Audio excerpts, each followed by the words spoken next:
হচ্ছে আমার যে আর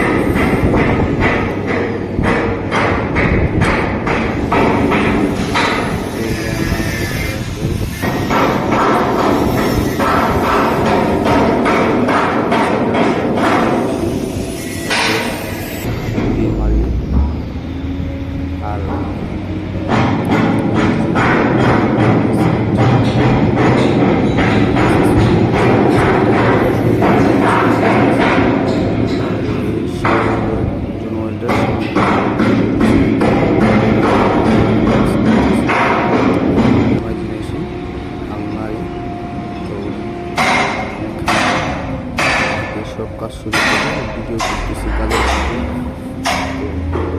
ওয়ার্কশপ থেকে পাঠাইছিলাম পাঠানোর পরে ভাবিকাল ইন্টারভিউ দিয়েছি। ইন্টারভিউতে আমি হয়েছি ইন্ডিয়ার বাঙালি পাঠাইছিল এখানে।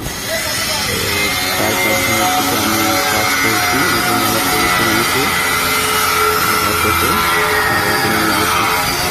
ওটার ভিতরে ছিলাম এখন। এখন আরেকটা মাল ফিটিং হচ্ছে, এটার সামনে আসলাম। এই আমাদের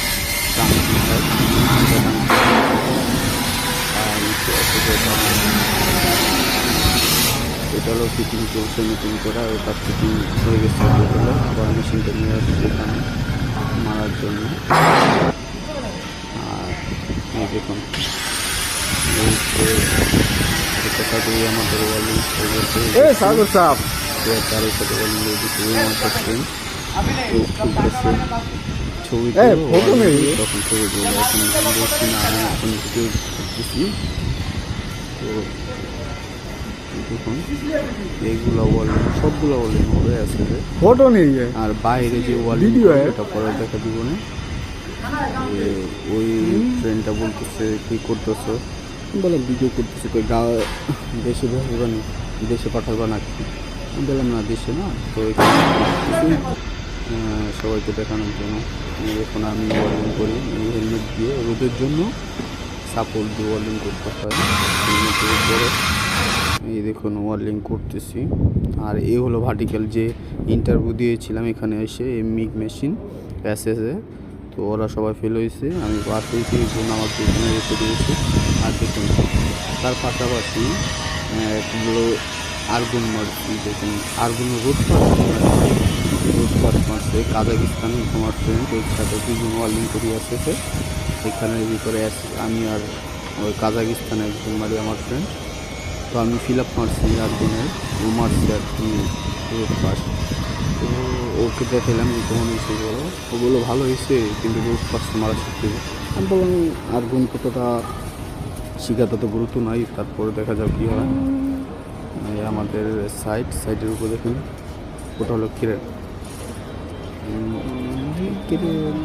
অনেক বড়। এটা হলো নতুন ফিটিং করেছে, অনেক বড় ক্রেন। আর ওটা এটার থেকে ছোট। তো দেখুন সবাইকে ঘুরে ঘুরে দেখেছি। অনেক রোদ উঠছিল। রোদ উঠলে কী হবে, এখানে তো শীতের দেশ, ঠান্ডার দেশ। তো রোদ উঠলে কিছু করার নেই, তাও ঠান্ডা লাগে অনেক। তো এরকম বাংলাদেশে যদি রোদ উঠে বা ঠান্ডা পড়ে, তার মানুষ তো মনে করেন ঘর থেকে বের হবে না, এখানে অনেক শীত। কিন্তু রোদের আলো দেখা যায়। আলো দেখলে কী হবে, এখানে প্রায় 10 ডিগ্রি 8 ডিগ্রি সেলসিয়াসে ঠান্ডা পড়ে এখন বর্তমানে। তো দেখুন হোল্ডার আর্গন হোল্ডার ভিতরের এগুলো থেকে আমাদের সবাই যে ইন্টারভিউ দেওয়ার পরে এটার উপরে মাল বসছে।